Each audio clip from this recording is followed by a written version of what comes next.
Bab 812. Kumpulkan minat terlebih dulu. Jangankan Artil, bahkan Kaisar Pembunuh pun kaget. Meski dia pernah menguasai dunia, banyak bertemu tingkat kosmik tertinggi. Namun sebenarnya, di kosmik yang besar, puncak tingkat kosmik begitu langka. Khususnya tingkat tertinggi kosmik, lebih langka lagi.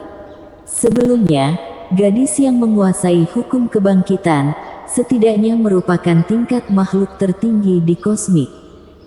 Kini, wanita yang menguasai hukum waktu, sungguh mencapai tingkat overload kosmik. Keberuntungan macam apa yang dimiliki bocah ini bisa bertemu dua master teratas sekaligus. Terutama menguasai hukum kebangkitan dan waktu. Kedua hukum ini bisa dianggap menantang langit. Khususnya hukum waktu. Hampir bisa membangkitkan orang kuat manapun kecuali mereka yang mati di bawah ledakan atom. Tentu, tidak semuanya bisa diselamatkan. Hukum waktu, khususnya memutar waktu kembali, menguras banyak energi. Makin banyak memutar waktu kembali, makin besar pula energi yang dikonsumsi. Eliana dan yang lainnya belum lama mati. Itu sebabnya, overload tingkat kosmik masih bisa menyelamatkan mereka. Namun kalau mau membangkitkan kembali seseorang yang sudah mati puluhan atau ratusan ribu tahun yang lalu, itu bukan sesuatu yang bisa dilakukan oleh overload kosmik. Seperti Kaisar Pembunuh. Bahkan overload kosmik di hadapannya. Mustahil menggunakan hukum waktu untuk membangkitkannya kembali. Hukum memutar waktu cuma mencakup area di mana beberapa orang mati. Namun juga akan menampakkan adegan di sekitar mereka. Jadi, kini Devan bisa memandang dengan jelas proses pembantaian Eliana, penguasa planet Kricika dan yang lainnya.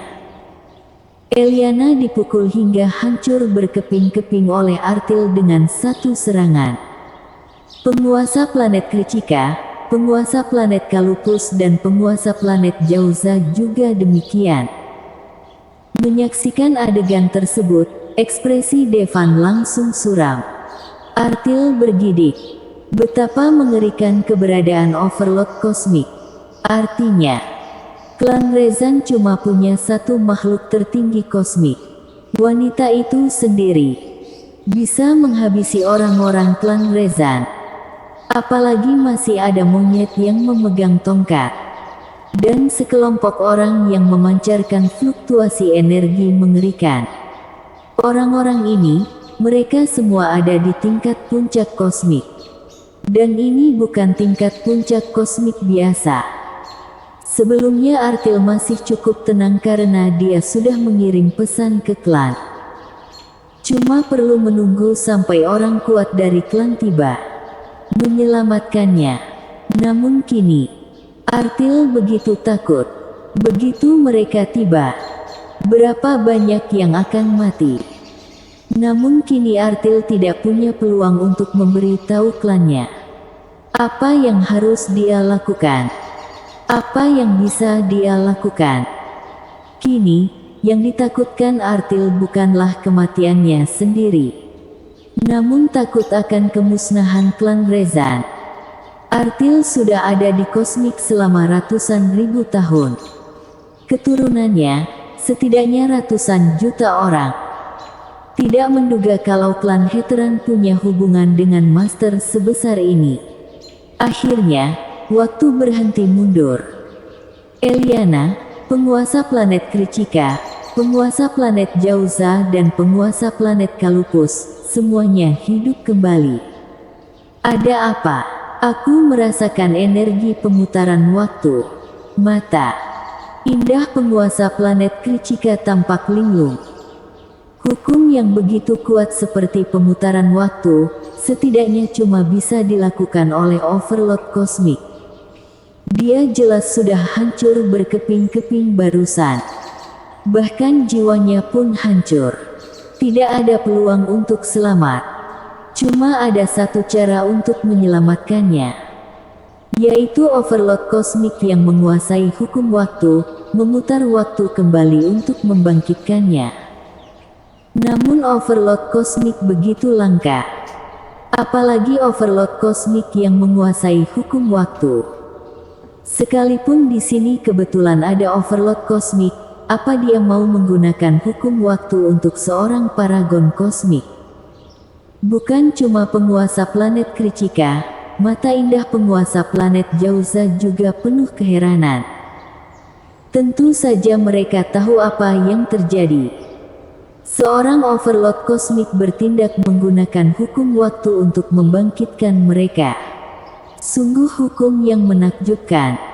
Dia tidak bisa membayangkan siapa di dunia ini yang punya kehormatan besar untuk mengundang overload kosmik. Mungkin tabu kosmis di masa lalu bisa melakukannya. Namun kini cuma ada sisa jiwa tabu kosmik. Mendadak, semua orang memandang Devan. Mungkinkah Devan yang mengundang overload kosmik? Sudah jelas. Junior, Eliana begitu lemah. Barusan dibangkitkan. Berapa harga yang harus dibayar? Bahkan, kalaupun membayarnya dengan seluruh galaksi Setrena, mustahil mengundang overload kosmik. Eliana langsung melompat ke pelukan Devan. Kemudian terisak, "Kakak, tidak apa-apa, aku kembali." Devan menepuk pelan punggung Eliana. "Kupikir tidak akan pernah bertemu denganmu lagi," kata Eliana dengan mata penuh air mata. "Terima kasih atas bantuan kalian," ucap Devan penuh rasa syukur pada Nugua dan Muci. Tak disangka, membawa Nugua dan Muci kembali sungguh membantunya. "Kurasa ucapan terima kasih saja tidak cukup. Kalau membutuhkan sesuatu di masa depan, katakan saja padaku." Devan membungkuk pada penguasa planet Kricika, penguasa planet Jauza dan penguasa planet Kalupus. Mereka sudah berusaha keras untuk melindungi klan Heteran, layak mendapat penghormatan ini. Senang bisa kembali. Wajah cantik penguasa planet Kricika dan penguasa planet Jauza penuh dengan kegembiraan. "Aku tahu kalian tidak akan mati semudah itu." Penguasa garis bawah planet Kalupus lebih senang. Bahkan bertaruh. Tak disangka, sesuai dugaannya, overload kosmik menyelamatkannya. Pada akhirnya, Devan menatap tajam ke Artil. Kalau saja dia tidak bertemu dengan dua orang yang menguasai hukum kebangkitan dan waktu, mustahil membangkitkan Eliana dan yang lain. Ditatap tajam oleh Devan, tubuh Artil bergidik. Sesaat kemudian, Artil merangkak ke arah Devan, bersujud. "Jangan habisi aku mau jadi budakmu, aku bisa jadi wanitamu." Artil memohon. Devan mengulurkan tangannya, menangkup dagu Artil. Mengatakan, "Tenang saja, aku tidak akan menghabisimu." Sesudah mendengar perkataan Devan, mata Artil berbinar. Benar saja, semua pria suka wanita cantik. Artil lumayan cantik. Namun, perkataan Devan selanjutnya langsung membuat Artil bergidik. Devan menyeringai, mengatakan perlahan, "Aku mau membuat hidupmu lebih buruk dari kematian." Artil menghabisi Eliana, Batari dan banyak orang kepercayaannya. Juga membuat energi ruh gurunya hampir terkuras. Sekalipun Artil merupakan wanita tercantik di kosmik, Devan juga tidak akan mengasihaninya. Apalagi Kaisar Pembunuh merupakan yang tercantik di kosmik. "Apa yang akan kamu lakukan?" Artil merasakan niat menghabisi yang berasal dari Devan. Tentu saja mengambil sedikit keuntungan. Devan menyeringai. Di waktu yang bersamaan, matanya memandang ke dalam kehampaan. Ada distorsi dalam ruang di sana. Jelas, seseorang datang. Bersambung. Bab 813. Parsa Heteran. Pengunjung sudah jelas. Pasti orang terkuat klan Rezan. Sesudah klan Rezan mendapat kabar dari Artil, orang terkuat langsung dikirim. Kalau bukan karena waktu yang dibutuhkan untuk mengumpulkan mereka, mungkin mereka sudah tiba sejak lama. Berdasarkan kabar dari Artil, klan Heteran punya eksistensi tingkat puncak kosmik. Jadi klan Rezan mengirim banyak orang. Prinsip utama kosmik yaitu mencabut sampai ke akar-akarnya. Mungkin karena ketika itu klan Heteran tidak dimusnahkan hingga ke akar-akarnya. Jadi klan Heteran sekali lagi melahirkan tingkat puncak kosmik. Itu sebabnya kali ini mereka tidak akan pernah memberikan peluang lagi pada klan Heteran. Klan Rezan mengirim 79 dari 108 dewa perang kosmik. Di antara mereka juga ada pimpinan klan Rezan, Tirza yang energinya sudah mencapai tingkat tertinggi kosmik. Orang kuat tingkat kosmik biasa ada lebih dari 1.000.000. Sungguh rombongan tak terkalahkan. Cukup untuk meratakan galaksi berukuran sedang. Dalam sekejap, orang-orang dari klan Rezan memenuhi langit. Lebih dari 1.000.000 orang, energi yang dahsyat. Di sisi Devan, cuma ada beberapa lusin orang. Sid. Namun, memandang kedatangan jutaan pasukan, tidak ada kegembiraan di mata Artil. Sebaliknya, yang ada cuma ketakutan. Cepat, pergi. Mereka punya overload kosmik. Artil menjerit ke arah pasukan klan Rezan. Sayangnya, Artil baru sadar kalau dia tidak bisa bersuara sedikit pun. Tirza, kamu sudah menghabisi banyak anggota klan Heteran, kenapa tidak lepaskan kami? Apa harus menghabisi kami semua? Klan Heteran kami, apa salah kami padamu? Sendara mengepalkan tinjunya. Meski klan Heteran sudah diburu selama puluhan ribu tahun, namun Sendara masih tidak tahu kenapa Tirza bertindak terhadap klan Heteran. Buahahaha, kamu masih belum tahu alasannya. Kalau gitu aku akan membuatmu jelas. Sebenarnya, aku juga tidak mau bertindak pada klan Heteran. Namun orang-orang mengatakan kalau Parsa merupakan wanita tercantik di nebula EM87. Tirza terkekeh. Meski Tirza tampak berusia 30 hingga 40-an, namun dia tetap memesona. Khususnya tampilan arogan yang dia miliki, membuat orang gatal untuk menaklukkannya. Ketika itu, Tirza dan pimpinan klan Heteran, Parsa dianggap sebagai dua wanita tercantik di nebula EM87. Tirza tidak terima. Sesudah menyamar, dia mengajukan pertanyaan pada semua orang, siapa wanita tercantik di nebula EM87? Namun jawabannya selalu Parsa. Jadi Tirza memutuskan untuk menghabisi Parsa. Selama Parsa mati, Tirza jadi wanita tercantik di nebula EM87. Tentu, mereka yang berani mengatakan kalau Tirza tidak secantik Parsa, akan dicabut jantungnya, dihabisi dengan brutal. Hati Tirza begitu gelap. Cuma karena ini, kamu mau memusnahkan klan Heteran? Sendara mengatakan dengan marah. Mulanya Sendara mengira ada dendam yang begitu besar antara klan Rezan dan klan Heteran. Itu sebabnya klan Rezan menargetkan klan Heteran selama puluhan ribu tahun. Rupanya cuma karena Tirza iri dengan kecantikan Parsa. Benar, siapa suruh dia lebih cantik dariku? Tirza mencibir cuek. Ah iya, ngomong-ngomong, sejujurnya, leluhur klan Heteran belum mati. Tirza mendadak menyeringai, kemudian menepuk tangannya. Detik selanjutnya, toples kaca muncul di pandangan semua orang. Dalam toples kaca itu, ada sebuah kepala yang cantik. Itu merupakan Parsa, leluhur klan Heteran. Tirza, kamu sudah menyiksaku selama puluhan ribu tahun, tidak bisakah kamu melepaskan mereka? Kata Parsa dengan kesedihan di matanya.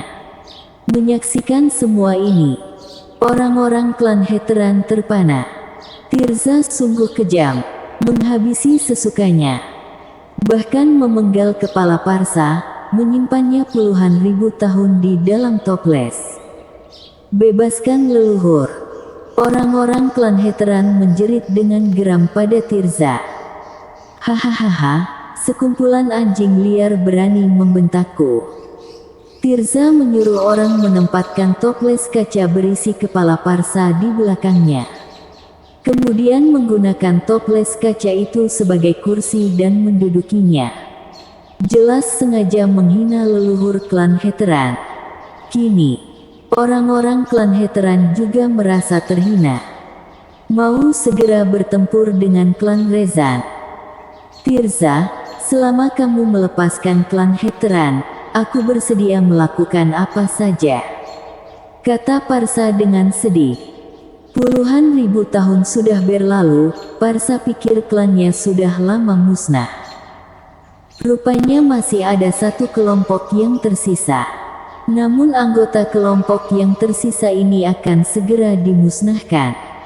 Apa menurutmu masuk akal? Toh yang tersisa cumalah kepalamu, apa yang bisa kamu lakukan? Tirza terkekeh kecil. Maaf, akulah yang menyakitimu. Parsa terisak, merasa begitu bersalah. Kalau bukan karenanya, klan Heteran tidak akan dimusnahkan. Junior, kamu harus selamatkan leluhur. Batari menggenggam erat tangan Devan, memohon. Meski Batari belum pernah memandang leluhur ini sebelumnya, namun dia tumbuh dengan mendengarkan legenda leluhur ini. Parsa bukan cuma wanita tercantik di Nebula EM87. Dia juga wanita yang paling berbakat. Di usia 18 tahun, Parsa sudah mencapai tingkat kosmik. Di usia 100 tahun, Parsa mencapai kaisar kosmik. Di usia 1000 tahun, Parsa menjadi dewa kosmik. Klan Heteran mulanya cuma sebuah klan kecil. Karena Parsa, klan Heteran jadi klan terkenal di Nebula EM87. Leluhur, dilahirkan cantik bukan salahmu, bahkan meski Tirza menghabisi semua anggota klan Heteran, dia tidak akan lebih cantik darimu. Kata seorang anggota klan Heteran. Beraninya kamu. Wajah Tirza langsung suram. Kecantikanmu memang jauh di bawah leluhur. Oke, sebentar lagi, aku akan memenggal kepala kalian semua, menyimpannya di toples. Mari kita lihat apa kamu masih berani. Bunuh. Tirza menjerit, mengangkat tongkatnya. Namun pimpinan, tetua Artil masih di tangan mereka. Kata seorang tetua klan Rezan. Lepaskan tetua Artil, aku akan menghabisi kalian semua. Tirza melirik Artil, mengatakan dengan nada dingin. Devan, leluhur masih di tangan mereka, kamu harus cari cara untuk selamatkan leluhur. Sendara memandang Devan. Devan menganggukkan kepala, kemudian mengatakan kepada Tirza, kamu pimpinan klan Rezan kan? Benar, siapa kamu? Tirza mengajukan pertanyaan dengan nada menghina. Bukan urusanmu, aku cuma akan mengatakan satu hal, lepaskan leluhur Heteran, kalau tidak. Devan menyipitkan matanya. Kalau tidak apa? Tirza tidak takut dengan ancaman Devan. Kalau tidak, aku akan menangkapmu dan menjualmu sebagai pelacur kosmik. Bersambung.